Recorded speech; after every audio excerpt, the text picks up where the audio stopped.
ערב טוב לכולם, תודה רבה שבאתם. האמת שאני נורא שמחה להשיק פיילוט של הליין החדש באשדוד, ליין שעיקרה צעירים יושבים על הבר.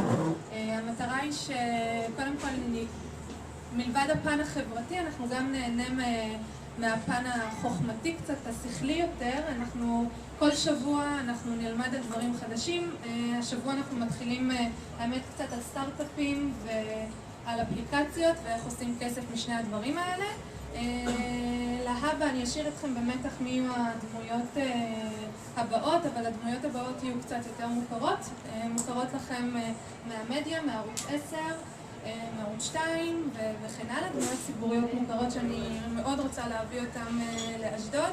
זה ליין שרץ כבר שנים בתל אביב, ואני חושבת שהגיע הזמן קצת להביא מתל אביב גם לאשדוד. אז אני נורא מקווה שתהנו קצת מהפיילוט הערב, וגם אם לא, אז אני מאוד אשמח אם תבואו אליי, אחר כך תגידו לי קצת בשושו איך היה בן, אל תיבהלו, זה בסדר. ועכשיו אני אקרא לבן להתחיל את הערב, ובן הוא איש עסקים די צעיר, יזם, הייטקיסט, יש לו 4 חברות סטארט-אפ, והוא יספר לכם קצת על החברות האלה, על הסטארט-אפים ועל האפליקציות שהוא עושה, והוא עושה מזה לא מעט כסף, אז למה גם לא אנחנו? אז בואו נקרא לו, נשמע מה הוא עושה. תודה רבה, תודה מרינה שאת סופרת את הכסף שלי. אין לי את שלי לספור, אז אני אספור לפחות של מישהו אחר.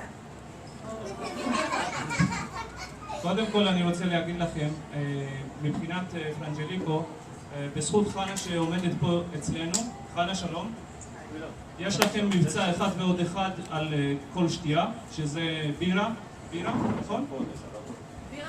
בירה ושתייה קרה, ועל כל תפריט שאתם תזמינו 10% הנחה. תפרישו חופשי.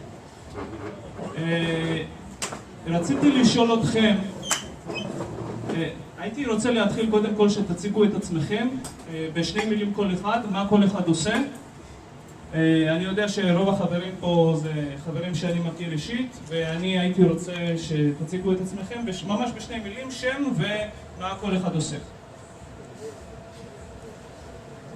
סרגי מתכנת ג'אווה באופן.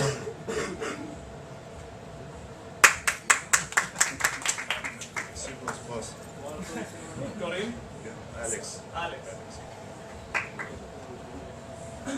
אמיר, חברת פלאפון, פרל. זה תוכנה שהוא כותב בפרל. אני מפרש. כבר כלכלנית.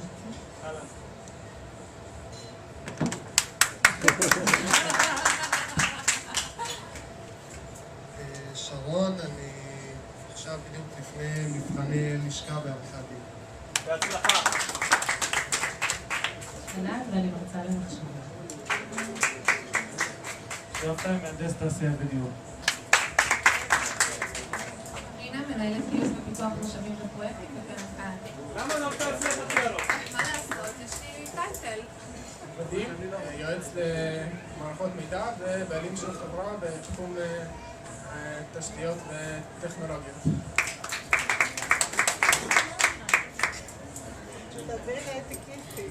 מריה, מנהלת מגורים. לא.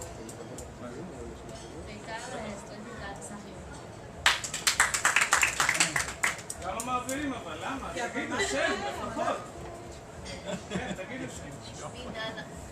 ננה פאר, מנהלנית אגף חדרי ניתוח במרכז הרפואי אסף הרופא. אנדרי, יש לי חברת סטארט-אפ, יזם. סטאס, מנהל חברת סטארט-אפ, שותף טכני. משה, כרגע מחפש עבודה ב-QA. QA זה בדיקות תוכנה שלא יודע. ילנה, אני עושה BI. BI זה ביזנס אינטליג'נס. דבר, אני מתחיל בחברת סטארט-אפ בשם וייס פייסר. ערבית, עצמאי. יוצאים שם? בן, באמצע. כן. אילן, תתחיל אתה. אילן, אינטרנט. טוב, אני רוצה להציג את אילן שנייה אחת. אילן יש לו אתרים של היכרויות בין הגדולים בעולם, שהאתרים האלה, אגב, יש אתר ספציפי, יהודים פוגשים יהודים, אז ככה מי שצריך, או מי שרוצה, זה בזכות אילן יכולים להיפגש. עיגן, מהנדס חשמל ואלקטרוניקה. גנדי כלכלן. מיכאל QA.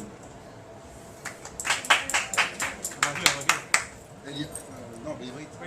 אליאס, עולה חדש מפריס, חברה בפריס ומשרד בסן פרנסיסקו, ועכשיו חברה חדשה באשדוד. מזל טוב. חברה של מה? חברה של אפליקציה, מובייל. מובייל אפליקיישן. קולגות. מזל טוב. ואני רוצה להציג עכשיו את הבחור הנחמד הזה שמצלם, קוראים לו יעקב שר, בדיוק שהוא. יעקב שר הוא אהלן דימה, מה שלומך?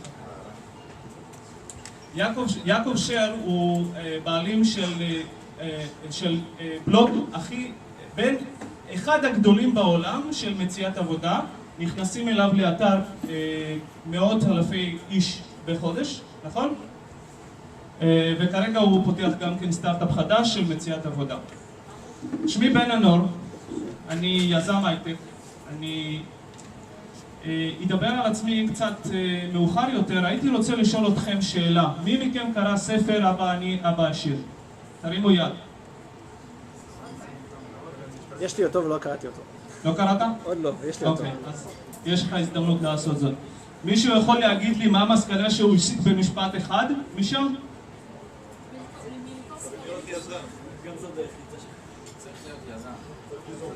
אז אני בדיוק, אני אספר לכם עכשיו, ילדים שלי פה, אני לקחתי את הספר הזה ביוזמת חבר שלי שהמליץ לי לקרוא את הספר הזה. ואני בדרך כלל אין לי זמן לקרוא, רק בלילה אני יכול לקרוא. קראתי 4 עמודים ונרדמתי. בבוקר אני מתעורר, אני אומר לאשתי, יאנה, את יודעת מה? אני יודע על מה הספר הזה. אהלן יאנה.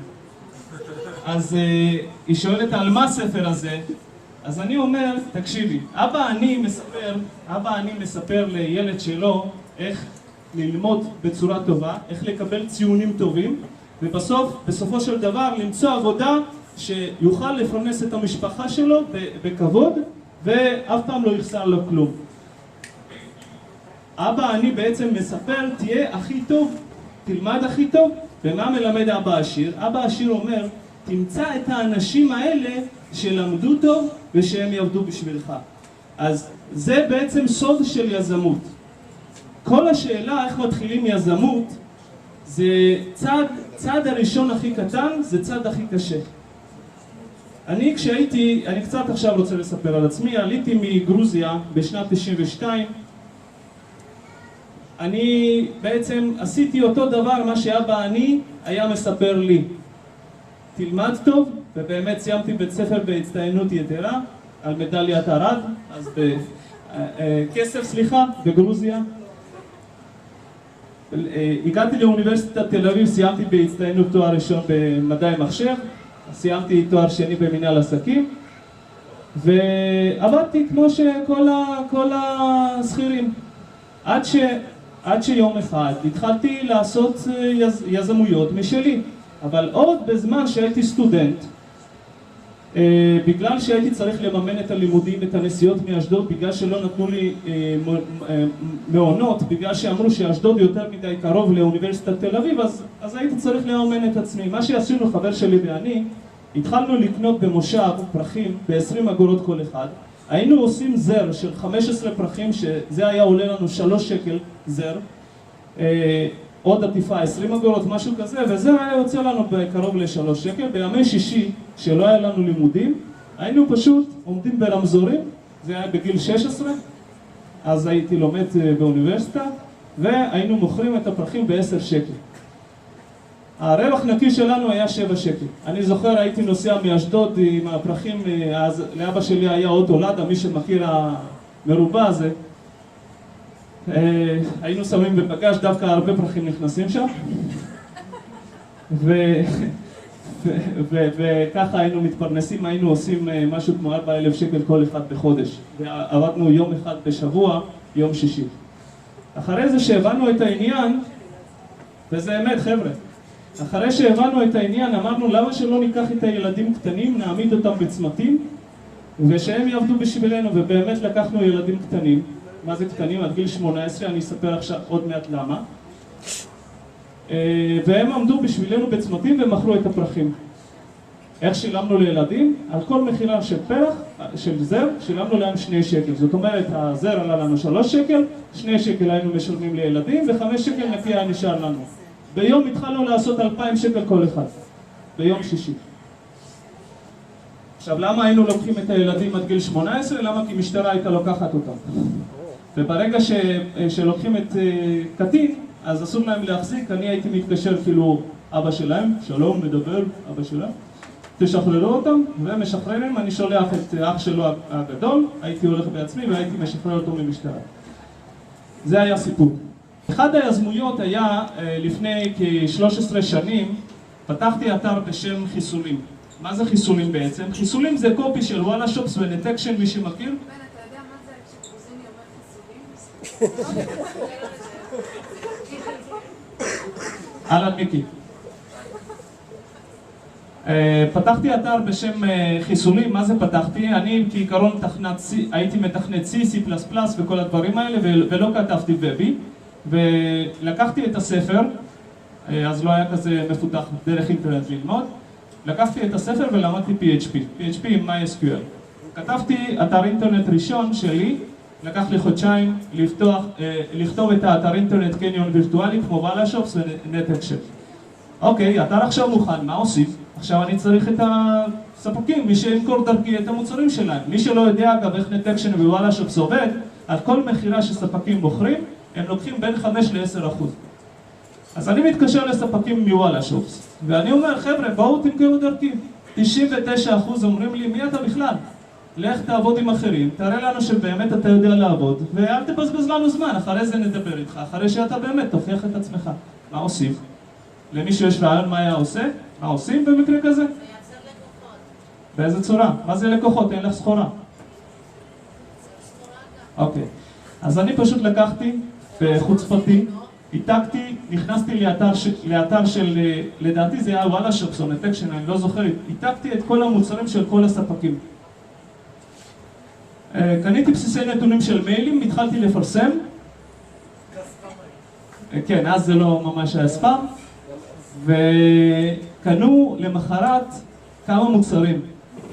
אותם ספקים של מוצרים של מי שקנו, התקשרתי אליהם ואני כבר מדבר בטון אחר, אני אומר חמוד, תקשיב, יש לי מחירה של מקרר וטלוויזיה שלך, או שעכשיו אנחנו חותמים חוזה, או שאני מוצא את כל המוצרים שלך ובחיים אתה לא תמכור דרכי.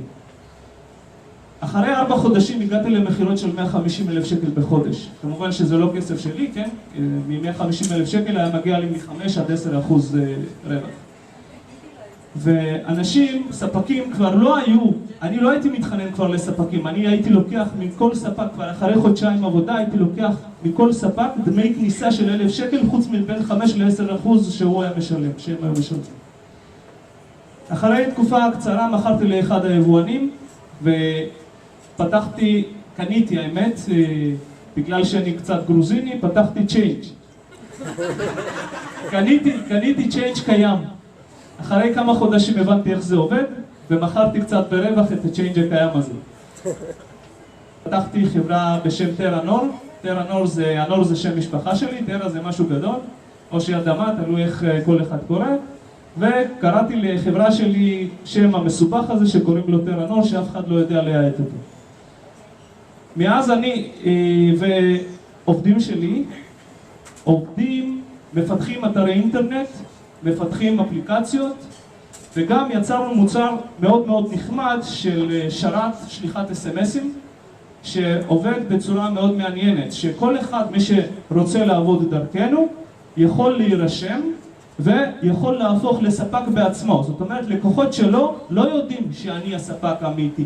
הם חושבים שהוא, מי שמכר לו, זה הספק האמיתי. וככה המחירות מאוד מאוד גודלים, כי אני נותן בעצם שירות של שרתים ושל תוכנה. לפני כשנתיים התחלנו, אני לא יודע, מי מכם שמע על אפליקציה בשם GetTaxi? אוקיי, אז לפני שנתיים, צר לי להגיד, אבל למרות שאני הייתי חודש לפניהם, והתחלנו לפתח את האפליקציה שנקראת פריקסי, שזה בעצם בדיוק אותו דבר כמו GetTaxi, הם גייסו $9.5 מיליון רק על רעיון. ואנחנו, אני ושותף שלי, עשינו את האפליקציה הזאת, וכרגע האפליקציה הזאת רצה בקייב. רק בקייב, ועוד חודשים קצרים, אני מאוד מאוד מקווה שמכניסים שם משקיע נוסף, שאנחנו מתפזרים בכל אוקראינה. ואני מאוד מקווה שזה יצליח. הבעיה הייתה, למרות שעכשיו אנשים יכולים להגיד, GetTaxi זה כזה רעיון אדיר. נכון, אנחנו זיהינו את הפוטנציאל הזה, עשינו סקר שוק, ועדיין לא הצלחנו למצוא את המשקיע, ונאלצתי להוציא מכיסי המון כסף בשביל לשווק ולהכניס אותו, להחדיר אותו בשוק. כי אפליקציה כזאת, כמו GetTaxi, יש לו יתרונות רבים, אבל יש לו חיסרון אחד גדול. אתה צריך להביא גם נהגים וגם לקוחות בו זמנית. אם הבאת רק צד אחד ולא הבאת צד שני, אז בעצם הצד שני הזה הולך בתקופה מאוד קצרה, ולכן הייתה צריכה השקעה. אני עכשיו אפתח את הפרזנטציה שהכנתי, האמת יום וחצי היה לי להתכונן. אני גם, שנייה אחת, אוקיי, זה בעצם היה Rich Dad. האפליקציה GetTaxi, הפוטנציאל של האפליקציה הזאת הוא אדיר. ואם חושבים כמה אנשים, כמה נהגים יש בישראל, מישהו יודע כמה נהגי מוניות יש בישראל? בערך? 30,000? בן בדרי יודע אגב. 30,000? 20,000, 22,000 נהגי מוניות. בסין למשל, בבייג'ין רק יש 70,000 נהגי מוניות. במוסקבה יש קרוב ל-45,000 נהגי מוניות licensed נהגי מוניות, כי ברוסיה חלקנו יודעים ששם אפשר פשוט להרים יד וכל אחד יעצור לך. כן, זה ממש הולך בצורה כזאת. אני רוצה לדבר על דבר שנקרא UX ו-UI. מי מכם יודע מה זה UX-UI? אוקיי, אני רוצה להסביר קצת מה זה UX-UI. UX זה User Experience ו-UI זה User Interface. מה זה אומר UX? UX זה המון אנשים, המון לקוחות בעצם לא מוכנים להוציא כסף על UX נכון. מה זה אומר UX נכון?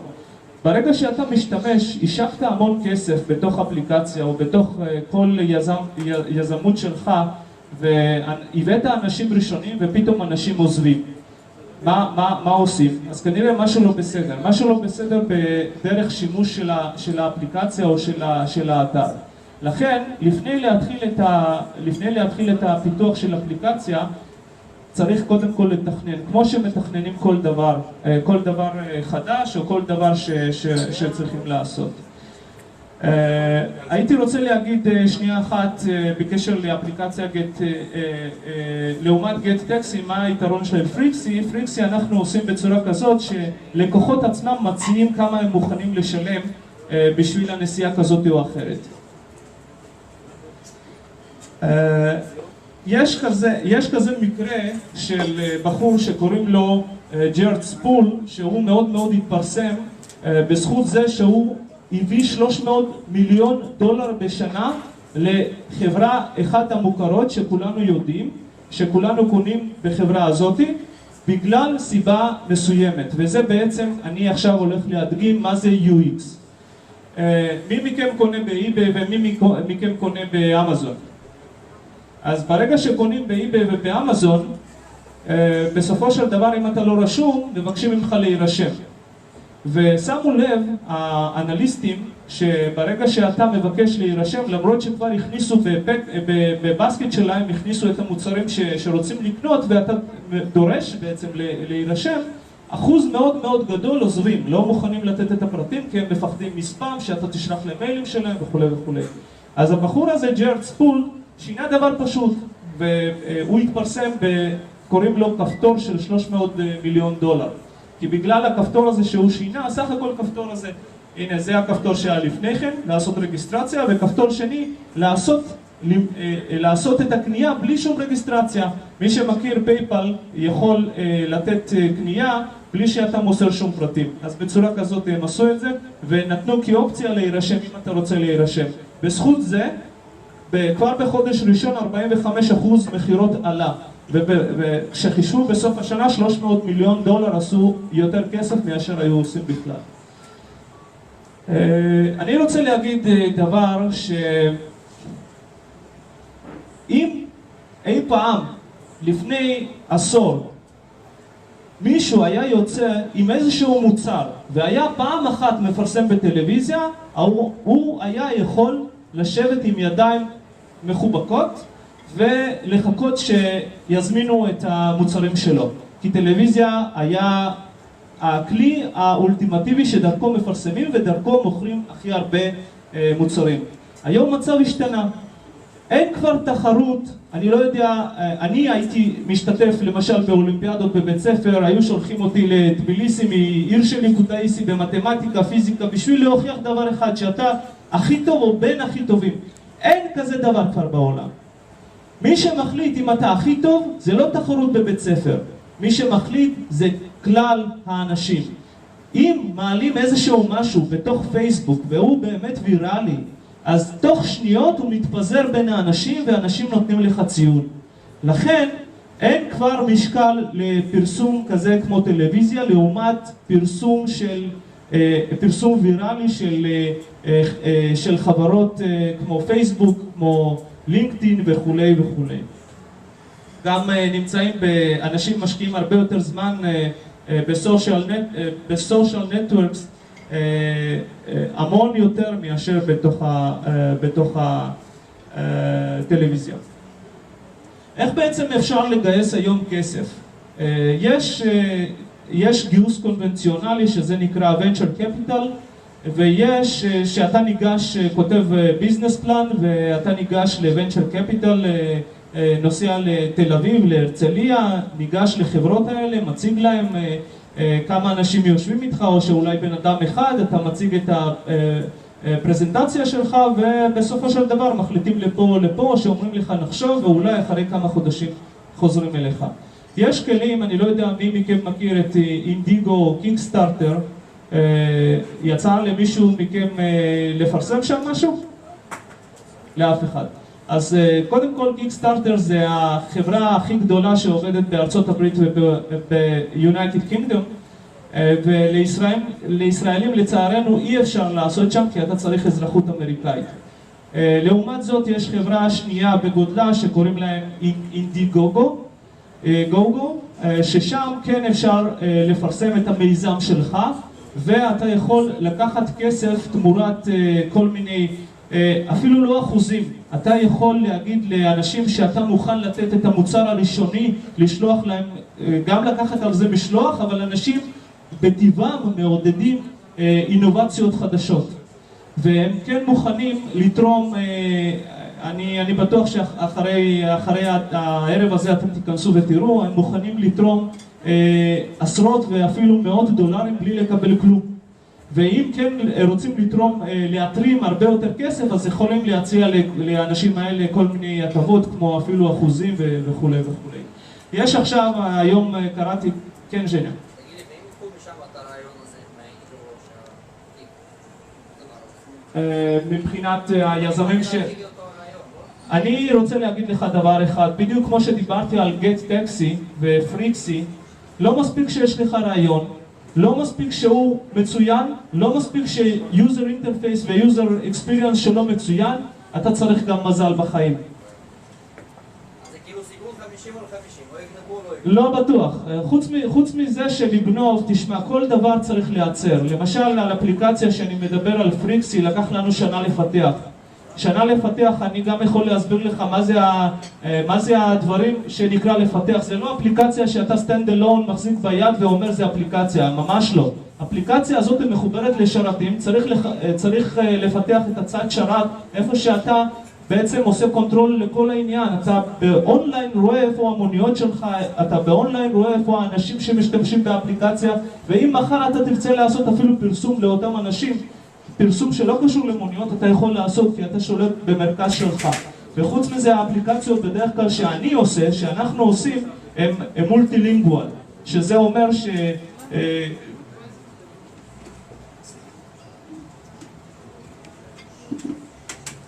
כל דבר לוקח זמן, זה מה שאני אומר.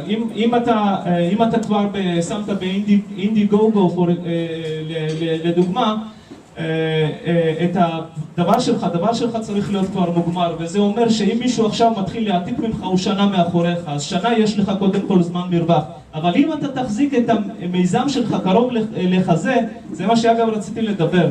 לפעמים אנשים באים אליי עם איזשהו רעיון לא יודעים איך לדבר, כי הם לא יודעים מה זה מושג NDA. מישהו יודע מה זה NDA בכלל? אוקיי, NDA זה הסכם סודיות, שנקרא באנגלית Non-Disclosure Document. Agreement, sorry. הם לא יודעים שקיים כזה דבר, אז אני כמובן ישר אומר, יש NDA מוכן, אני חותם לך בכל הדברים האלה. אבל צריך לזכור דבר אחד, שבעולם כל רעיון שקיים, תדעו דבר אחד, שיש כבר 5 צוותים בכל העולם שכבר עושים אותו דבר. אז ההבדל בין מי מנצח זה המקצועיות. מקצועיות, וכמובן גם כן אני עוד פעם אומר, ועוד פעם זה מזל גם.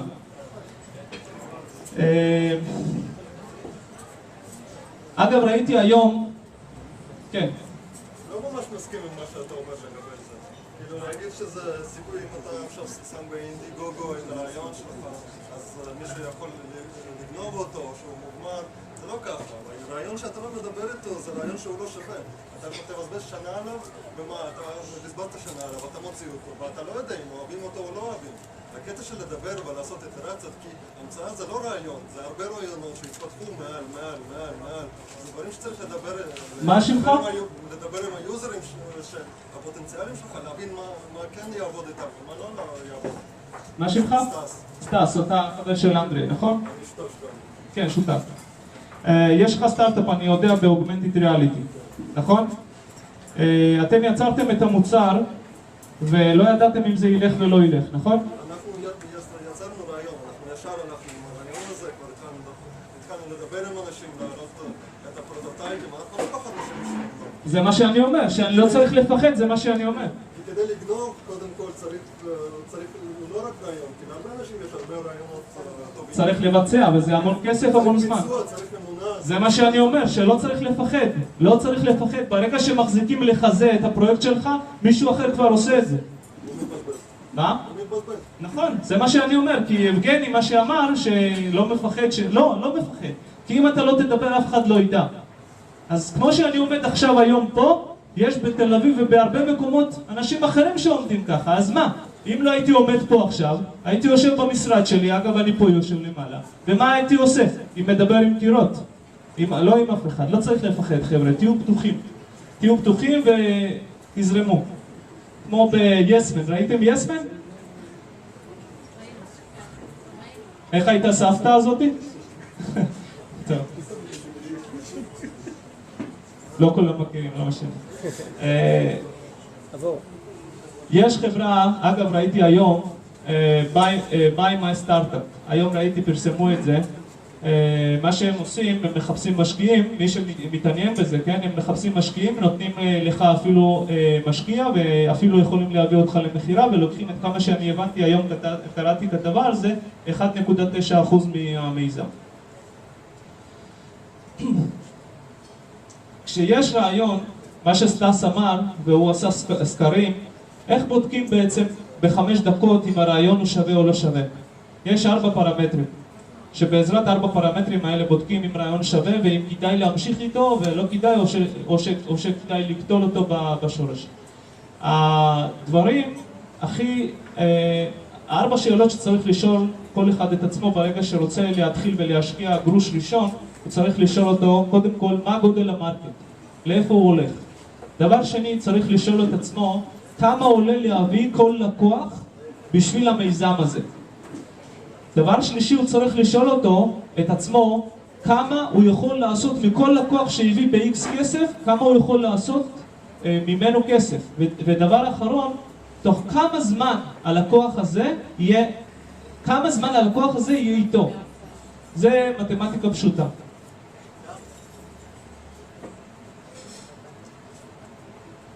אוקיי, זה לא אליי. זה נקרא בעצם LTV.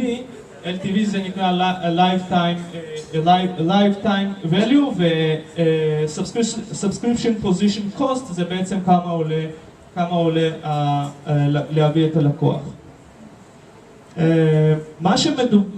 מה שקשור אני עכשיו הולך לדבר על אפליקציה שנקראת פייסי. אפליקציה שאני בעלים יחידי בינתיים שם. ומה שהיא עושה, תדמיינו לעצמכם, כמה מכם קרה לו מצב כזה שהוא נפגש במעלית עם שכן או שכנה ולא ידע, אמר שלום ולא ידע מה שמה או מה שמו. נכון שזה קורה לכולם. זה יכול לקרות במשרד, זה יכול לקרות ככה יותר טוב? זה יכול לקרות במשרד, זה יכול לקרות במשרד, זה יכול לקרות בבית, זה יכול לקרות בכל מקום. זה קורה גם פה. זה קורה גם פה אגב. כשאני ישבתי במשרד, האמת בעיתון כתבו קצת אחרת, התקשרו אליי מידיעות אשדוד וראיינו אותי, ובסופו של דבר קצת אחרת.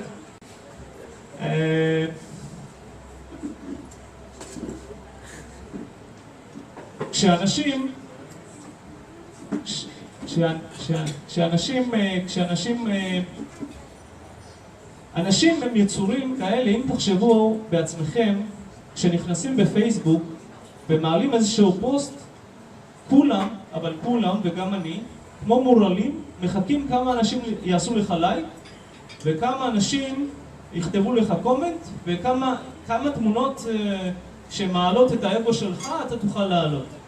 אנשים הם סקרנים בטבעם, ורוצים לדעת מה קורה סביבם, ורוצים לדעת מה קורה בשדה של שכן. וזה בעצם מה שהאפליקציה הזאת התחילה להיות.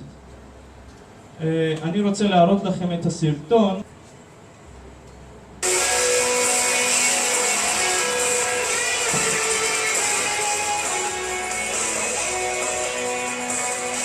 זה פרזנטציה בעצם של פייסי בארצות הברית. Hello and welcome to Netcast News. I'm Andy Zajac. On today's report, what is Facey? I'm hearing it all the time these days. It's a great Android and iPhone application that's literally making waves all around us. Facey really is the world of people around us. You can connect with people close to you or with people in other specific locations.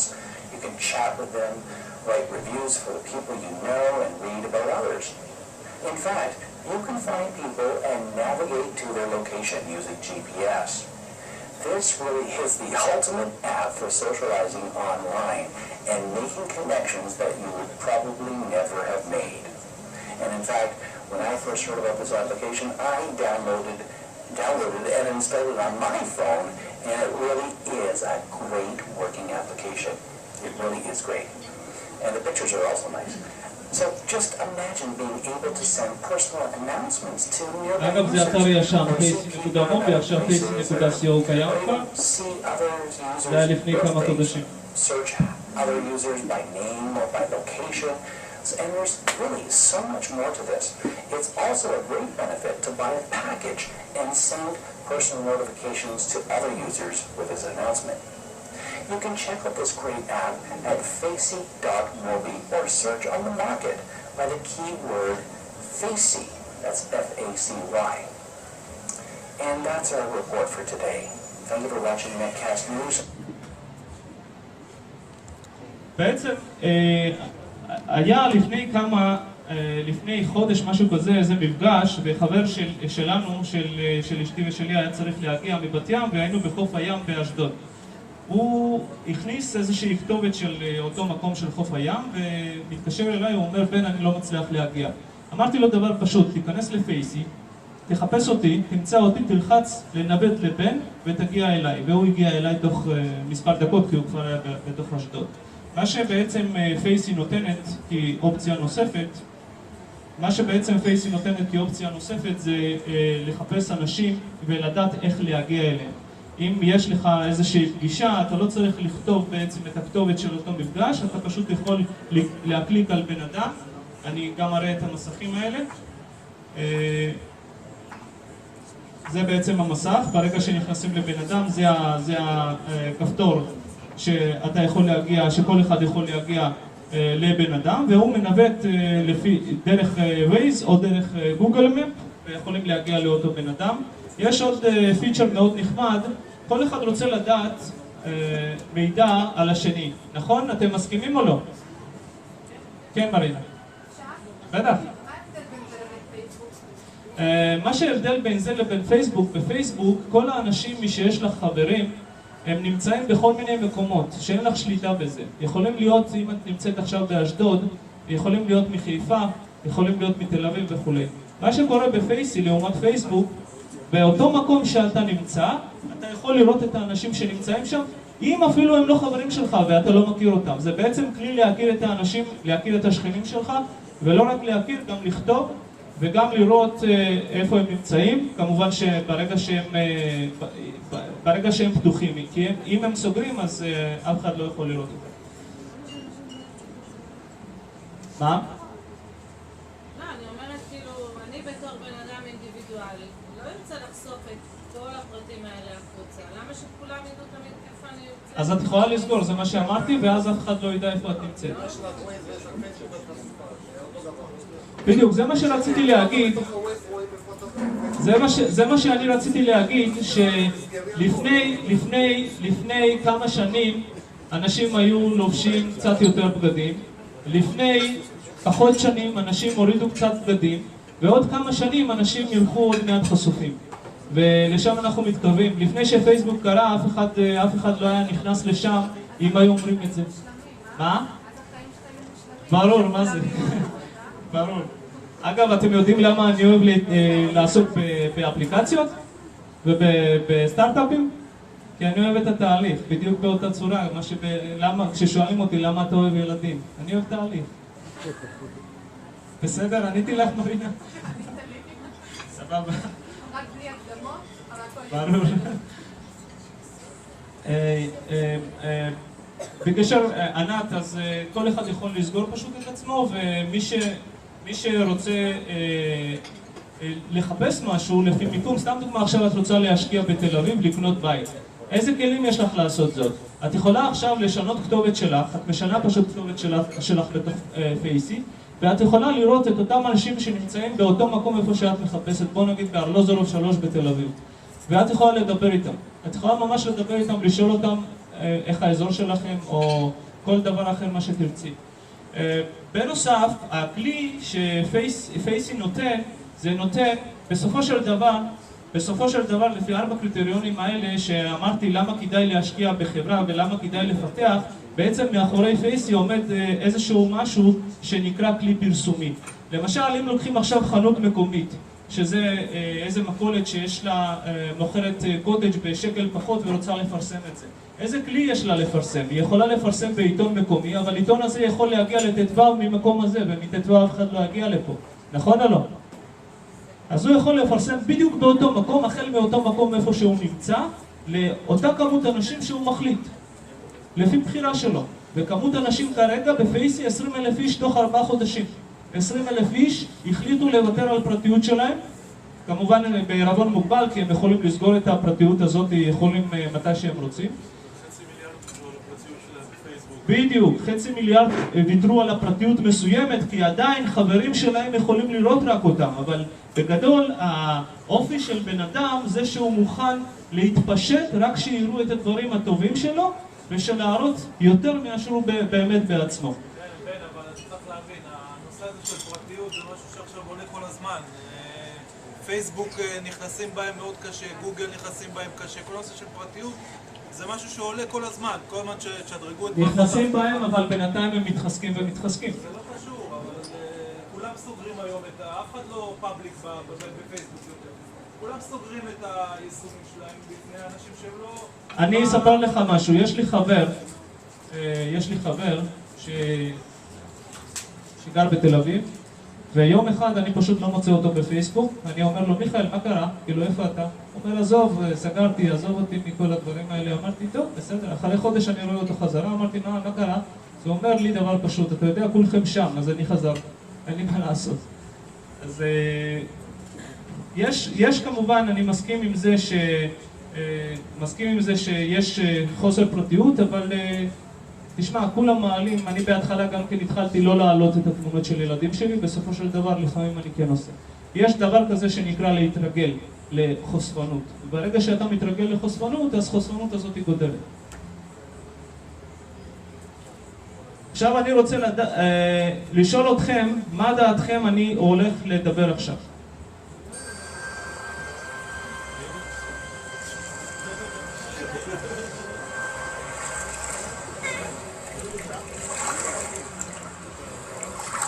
מי יכול לנחש? יש לכם עוד זמן.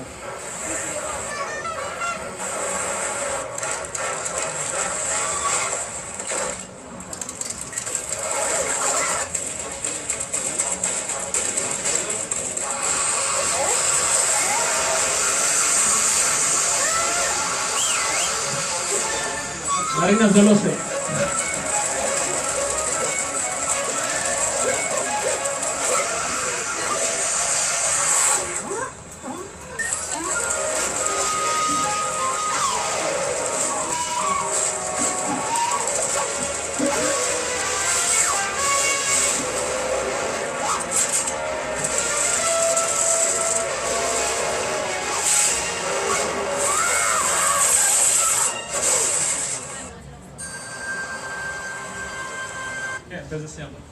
סליחה, מלצרית, אפשר להביט בבקשה? כן. אני עכשיו, קודם כל גילו כבר על מה אני הולך לדבר, אבל עכשיו אני אכריז על זה. כמו שעכשיו אנחנו נמצאים באירוע הזה, מצוין. תיקחו מריקי את העט בבקשה.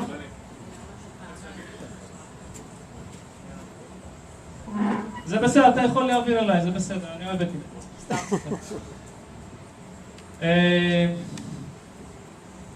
אנחנו נמצאים כרגע באיזשהו מקום, ולפני שהתחלנו לדבר, לפני שהתחלנו, אנשים באו לפני, וקרה פה דבר נפלא, שאנשים הכירו אחד את השני. אני רוצה עכשיו להעביר ביניכם טופס, שהכנתי אותו לפני כן, כי חשבתי שאני אעשה את זה, ואני רוצה שתמלאו כל אחד כמה פרטים. אימייל, שם בפייסבוק, טלפון, עיסוק, ויש שם עמודה מסוימת שכתוב 1000, אני אחר כך אסביר לכם מה זה 1000, זה בשביל שאני לכל אחד מכם אשלח את הפרטים של כל אחד מכם, שתדעו לעשות ולהיפגש ולהכיר אחד את השני. למשל, אנדרי, אהלן, אני הכרתי אותך היום, נכון? אתמול, סליחה. אנדרי הוא איש עסקים, הוא סטארט-אפיסט, יש לו באשדוד סטארט-אפ, אחר כך אני אתן לכל אחד, מי שירצה לדבר 2 דקות, אז כל אחד יציג את עצמו. אני כן רוצה לעשות דבר כזה שנקרא נטוורקינג, שעושים המון את זה בתל אביב, וברגע מה זה עסקים? עסקים זה שבן אדם א' מכיר בן אדם ב' ומכיר בן אדם ג', וכשבן אדם א' צריך משהו, הוא פונה לבן אדם ב', וב' יודע, מכיר את ג' ועושים עסקים. זה עסקים, ואני רוצה שזה יתפתח כבר מנקודה הזאת. לכן אני מעביר את הרשימה הזאת, ומי שלא אכפת לו מפרטיות, שימלא את זה. אגב, אני רשום שם ראשון, ואני שולח את זה אחר כך לכולם, לפי מיילים. כן. אז טלפון זה בסדר.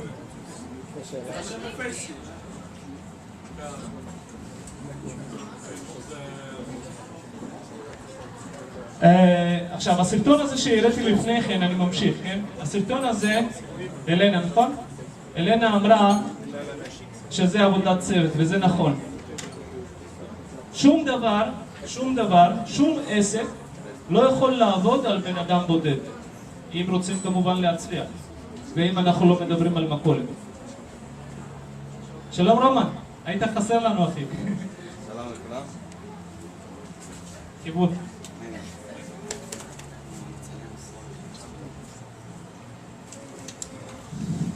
עבודת צוות. צוות, יש כמה סוגים של ניהול. יש ניהול של זה שאני כופה על העובדים שלי מה לעשות, ויש ניהול אחר, שאתה בעצם מוציא מאנשים בדרך הכי אמפתית את הדברים שהם הכי טובים בזה. וברגע זה שזה באמת קורה, אז העסק הזה מצליח. בדרך כלל התכונה הזאת ניתנת לנשים. גברים קצת יותר, כמו פורד ייצר בזמנו את המבנה של היררכיה, בדרך כלל זה חשיבה של גברים, ונשים הן יותר חושבות בצורה רשתית. כשאתם מחפשים את הצוות שלכם, במיוחד כשמחפשים את הראשון בתוך צוות שלכם, תמיד תמצאו, מישהו יודע מה זה איש גשם? מי יודע מה זה איש גשם? דסטין הופמן, מישהו ראה? לא, איש גשם זה בן אדם אוטיסט כזה, שיודע... איש הגשם, כן, אז מה אמרת? איש הגשם זה לא אותו דבר, סורי על העברית שלי. אני עדיין חושב לפעמים ברוסית, לפעמים בגרוזינית. איש גשם.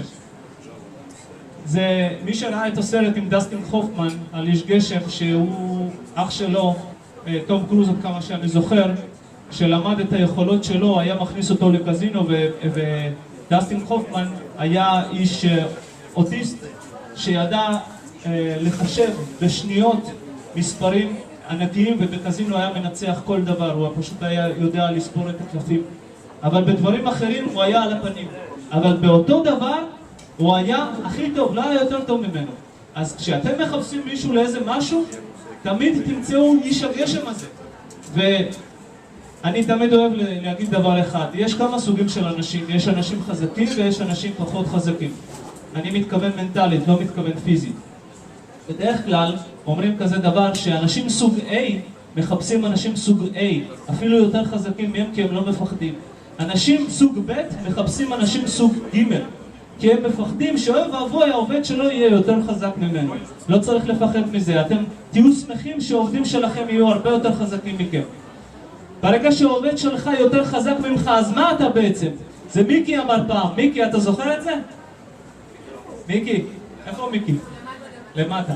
אז מיקי סיפר לי פעם, אגב הוא קצין במילואים והיו לו הרבה אנשים, אז כשדיברנו בדיוק על נושא הזה בהקשר מסוים אחר, אז הוא הביא את הסיפור הזה, אם אנשים שלו יותר חזקים והוא בעצם מוריד את העוצמה אליהם, אז מי הוא בכלל? אז הוא הרבה יותר גדול, ולא לפחד מזה. ברגע שיש חברה, תמיד צריך לייצר את הוואו בשביל לקוחות. עכשיו מקימים את החברה, החברה כבר עובדת, צריך לתחזק אותה. מה זה וואו הזה? אם למשל, תעשו ניסיון, תיכנסו לחברת אפל ותבקשו איזה משהו שאין להם. אני יודע שלאחד האנשים קרה מקרה כזה, שהוא ביקש מתן קטן, מיני מתן, לא היה להם מתן מיני הזה והביאו לו מתן, הוא הלך לקופה לשלם, אמרו לו מה פתאום? מה פתאום? הוא אומר, אני קונה. לא, אתה לא צריך לקנות, כי מה שרצית אין לנו.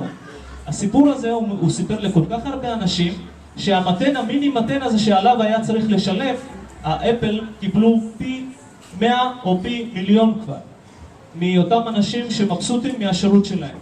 אז לכן כל הזמן צריך לחשוב איך להחזיק את הלקוח, אם זה לקוח גדול או לקוח קטן, וזה לא משנה. אגב, שתדעו לכם, כמו שאמרתי, אני נכנס לכמה יזמויות, אם זה לואו-טק, אם זה הייטק, ולמכור דבר בשקל, או למכור דבר ב100 שקל, או ב1,000,000 שקל, זה אותו קושי.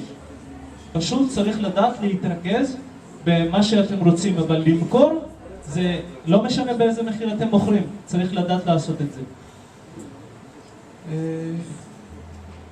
ברגע שמגיעים למשקיעים קונבנציונליים או לא קונבנציונליים, צריך לדעת מה משקיע מחפש. צריך לחשוב בדיוק באותה צורה כמו שהוא חושב. אז הכנתי פה האמת היה לי ביזנס פלן מסוים שאני רוצה להתמקד בכמה נקודות בשביל להראות מה המשקיע מחפש. אני מציג פה ביזנס פלן של פייסי, אני פשוט מרפרף. קודם כל צריך להראות את הבעיה. יש כמה בעיות, למשל שמה שקשור לפייסי, אנשים לא יכולים לדבר אחד עם השני אם לא מכירים או שלא אישרו אחד את השני לפני כן, אבל עכשיו זה כן אפשרי בעזרת פייסי. יש דבר שאתה לא יכול, כן מרי. עכשיו הייתה לי שאלה לראש. כן. מה ההבדל בין פייסי ללינקדין? הרי לינקדין זה סוג של אתר נטוורק, אחד הגדולים בעולם. לינקדין גם את צריכה לאשר אחד את השני. לינקדין מתרכז באנשים שיותר שקשור לביזנס ולעבודה. מה שקשור לפייסי, למשל בפייסי את יכולה עדיין לחפש, אם את מחפשת עסק, איזשהו יושבת במשרד או בבית ומחפשת עסק, לא כמו דפי זהב הוא ייתן לך רשימה של אלה שנמצאים בקצה אחר שלה זה, אלא הוא ייתן לך בדיוק את האנשים שנמצאים ממש לידך, אולי במשרד הצמוד אלייך. קודם כל, אין כזה כלי שנותן לכם לדעת לנווט לבן אדם אחר. אין כזה כלי. אני לא יודע, מישהו מכיר כלי כזה ש... לא, אתה לא יכול לנווט לבן אדם אחר. אתה לא יכול. אם הוא חבר שלך. מה הבן? אבל עכשיו תדמיין לעצמך שאתה מתקשר אליי, אתה סטס, מגיע אליי מתל אביב, ואתה לא חבר שלי בפייסבוק. התהליך שאתה צריך לעשות בשביל להגיע אליי דרך ווייז, אתה צריך לבקש ממני חברות, אני צריך לאשר לך חברות, ואחר כך אתה צריך לחפש אותי בווייז ואחר כך להגיע. דבר פשוט, אתה יכול לעשות בפייסי להיכנס, מחפש לפי שם, אגב יש חיפוש לפי שם של בן אדם, מחפש בן הנור, לוחץ על בן הנור והוא פשוט מנווט אותך דרך ווייז. זה עובד כשיש לך 20 אנשים באפליקציה, כשיש לך 500,000. סליחה? כשיש לך 500,000 אנשים באפליקציה. לא. מה זה דוד כהן? קודם כל לפי מיקום ולפי, את יכולה לכתוב אשדוד, בן הנור. כמה בן הנור יש באשדוד?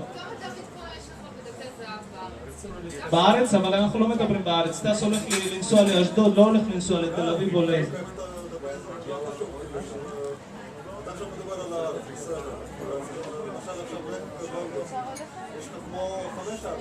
בלונדון אתה רוצה מאשדוד לנסוע ללונדון דרך ווייז?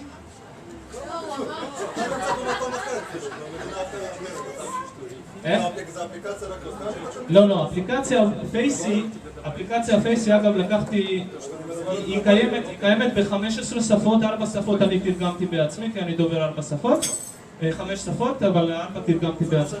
מה? שנייה. האפליקציה הפייסי היא מולטילינגואל, כמו שדיברתי לפני כן, שדיברתי עם אבגני, שברגע שעושים מערכת חכמה בצורה כזאת שממחשב שלך אתה יכול לשלוט בכל מקום, אז בדיוק באותה צורה אתה יכול להוסיף שפה. ברגע שאתה נמצא במוסקבה, ששם יש כמה מיליוני אנשים, 20 מיליון רק במוסקבה, יותר מאשר בארץ, פי כמה וכמה, אתה עדיין יכול למצוא את הבן אדם. אם אתה, קודם כל כשאתה מחפש בן אדם אתה רואה פרצוף שלו, אתה יכול לחפש לפי מיקום, כן מיטל שנייה, אתה יכול לחפש לפי מיקום ואתה יכול להגיע בדיוק לאותו בן אדם, אם זה וסקה פופקין או אם זה מישהו אחר, אם זה מדברים במוסקבה, כן? כן מיטל. אם אין פייסי אתה יכול למצוא אותי? לזכותי יאמר שאני יכול למצוא אותך בלי פייסי. לא. רק, בינתיים רק 20,000 האלה שנמצאים בתוך פייסבוק יכולים למצוא אחד את השני בדיוק באותה צורה כמו בפייסבוק. את לא יכולה למצוא בן אדם שלא נמצא בפייסבוק. ברגע שמציגים לחברת Venture Capital את הבעיות, כמובן צריך להביא גם את הפתרונות. שנייה אחת, כמובן צריך להביא את הפתרונות, צריך להביא את הגרף של שוק קיים נוכחי, לאיפה השוק הולך, מה גודל השוק. למשל אם מדברים על סלולר כבר, אז אני פשוט רוצה לספר לכם, כן, אני לא יודע אם אתם חשופים, אם חיפשתם מידע כזה, אבל יפן, לפי יחס האנשים שיש להם סלולר 3G שעובדים באפליקציות, 104 מיליון אנשים שביפן בכלל ביפן בכלל יש להם 128 טלפונים, כאילו כל הטלפונים, וביניהם 104 הם 3G, שהם משתמשים באפליקציות, לעומת סין ענקית שיש שם 212 מיליון אנשים שיש להם 3G. היחס פרופורציונלי ממש ממש שונה. לכן כשמתחילים איזשהו עסק צריך לדעת גם איפה להתחיל את הסטארט-אפ. למשל, לי הייתה דילמה עם פייסי, איפה להתחיל לקדם אותה. נכון, סין קורצת, אבל קורצת מאוד כי יש שם המון אנשים, אבל צריך גם לדעת שבסין מדינה, ממשלה יכולה פשוט לקטול את כל מה שאתה החלטת והתחלת בגלל שהם מחזיקים את כל המיזמים בידיים שלהם.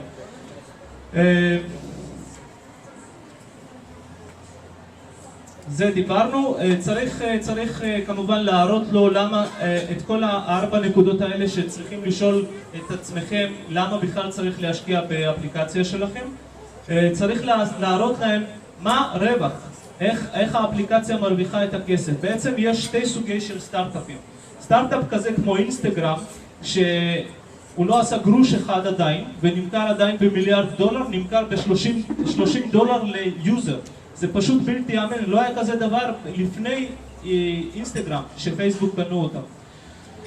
גם אם לקחת, מה שרציתי להגיד שיש שני סוגים של סטארט-אפים. סטארט-אפ אחד שבעצם חובש את כמות המשתמשים, ובגלל כמות המשתמשים האלה קונים אותם חברות כמו גוגל או פייסבוק או גופים ענקיים אחרים שרוצים להשתמש באנשים האלה הקיימים, ביוזרים הקיימים האלה, או יש סוג סטארט-אפ אחר שגם יש לקוחות וגם יודע להרוויח כסף.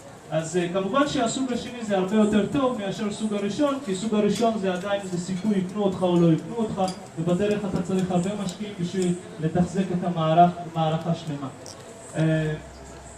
גם ווייז שקנו, למשל לווייז יש איזשהו קונספט של איך עושים כסף, שהם לא מזמן התחילו לעשות את זה, אבל לדעתי הקונספט הזה לא עובד אף קונספט שלהם לא עבד, לא עובד, וגם לא... של ווייז. בגלל זה הם מכרו את הפעם.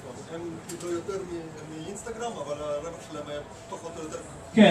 כן, מסכים לחלוטין. אני לא יודע להגיד, אני לא נביא איזה קונספט שלהם כן יעבוד אם הם יעשו איזה משהו חדש, אבל כרגע הקונספט לא יעבוד, זה בטוח, אני מסכים.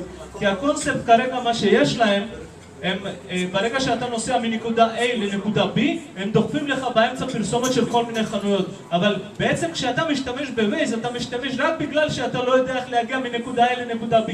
מה אתה עכשיו תיכנס לאיזה חנות שנמצאת שם באמצע? ממש לא. אז הם עושים ממש גרושים, שגרושים האלה ממש לא מכסים בכלל את הפיתוח שלהם, לא שההוצאות הכלליות. לעומת זאת, האפליקציה הפייסי, כשאני חשבתי על כל הנקודות האלה סטאס, כן? אפליקציה הפייסי, הקונספט שלה הוא כזה. ברגע שאתה מפרסם באותו מקום איפה שאתה נמצא, אם אתה חנות או שאתה רוצה למסור איזה טלוויזיה ישנה שלך למישהו ואפילו לא רוצה כסף, אתה יכול לפרסם באותו מקום איפה שאתה נמצא. אתה יכול לשים את זה בלוח מודעות פרטי של אותו מקום, שזה לוח מודעות פרטי, אני קורא לזה שזה במרחק של 5 קילומטר לפי הגדרה שלי בכל מקום איפה שאני רוצה, ואנשים שנמצאים באותו מרחב רואים את הפרסום שלך. כל זה חינם לחלוטין, זה הקונספט. אבל איפה אני כן עושה כסף, וכן נכנסים, גם עם 20,000 איש האלה נכנסים כמה גרושים לקופה. ברגע שאני רוצה שנוטיפיקציה, אם מישהו לא יודע מה זה נוטיפיקציה, זה הפרסומת שקופצת ברגע שהאפליקציה שלך פתוחה, כמו בפייסבוק, הנוטיפיקציה קופצת שמישהו שולח לך הודעה. ברגע שאתה רוצה שעם פרסום שלך נוטיפיקציה תגיע לאותם אנשים שנמצאים בפייסי, אז זה עולה כסף. איזה כסף זה עולה? אם אתה רוצה של-100 אנשים זה יגיע ל-100 אנשים הקרובים, ל-100 אנשים זה עולה $3, ל-1,000 אנשים זה עולה $9.99, זה $10 בגדול. עכשיו, אנשים בהכרח יקנו את זה ברגע שיהיו המון משתמשים. אגב, מי שלא יודע, הכסף הזה שלוקחים דרך אפליקציה, כסף 30% הולך לאנדרואיד ו-30% הולך לאייפון, תלוי מאיזה אפליקציה משתמשים. פעם אחת בהתחלה כשהתחילו פיתוח של אפליקציות, רציתי להתחכם. ושמתי באפליקציה של אייפון חיוב בילינג דרך פייפל, כי פייפל לוקחים 3% משהו כזה, ואייפון לוקחים 30%. אז ברגע שכותבים את האפליקציה, יש איזשהו תהליך, מי שלא יודע, שצריך להעלות אותו לאפסטור. ברגע שאתה מעלה את האפליקציה שלך שפיתחת לאפסטור, לוקח להם לאייפון, אני שוב מדגיש, לאייפון, לוקח להם בין 2 ל3 פעם ראשונה, ואחר כך לוקח להם קצת פחות, שזה בערך 2 או שבוע וחצי. לפעמים עם מצב רוח שלהם טוב, והם קמו ברגל ימין, נכון, זה לוקח כמה ימים, שזה לא פחות מ3 ימים. לעומת זאת באנדרואיד זה לוקח משהו כמו שעה. אתה מעלה, ותוך שעה זה כבר בגוגל פליי. הם פשוט סירבו לקבל את האפליקציה וטענו שהבילינג, החיוב, יכול להתבצע אך ורק דרכם. כי הם רוצים, חוץ מזה שאתה משלם להם $99 שיש לך חשבון, הם רוצים גם לקבל 30% מההכנסות שלך. לעומת זאת, אנדרואיד כן מאפשר את החיוב דרך פייפל. שפשוט שתדעו. מבחינת המשקיעים יש כמה סוגים משקיעים שהם בגדול 2 סוגים של משקיעים, זה אנג'לים וונצ'ר קפיטל. אנג'לים הם משקיעים בגדול סכומים כמו $200-300 אלף, ובדרך כלל הם מנסים לקחת יותר מ-50%, זה בגדול אנשים פרטיים. וונצ'ר קפיטל משקיעים קצת יותר כסף, אבל הם משקיעים קצת בשלבים הרבה יותר מתקדמים, שהם כבר רואים שעסק כבר עובד, שיש לקוחות ראשונים וכו'.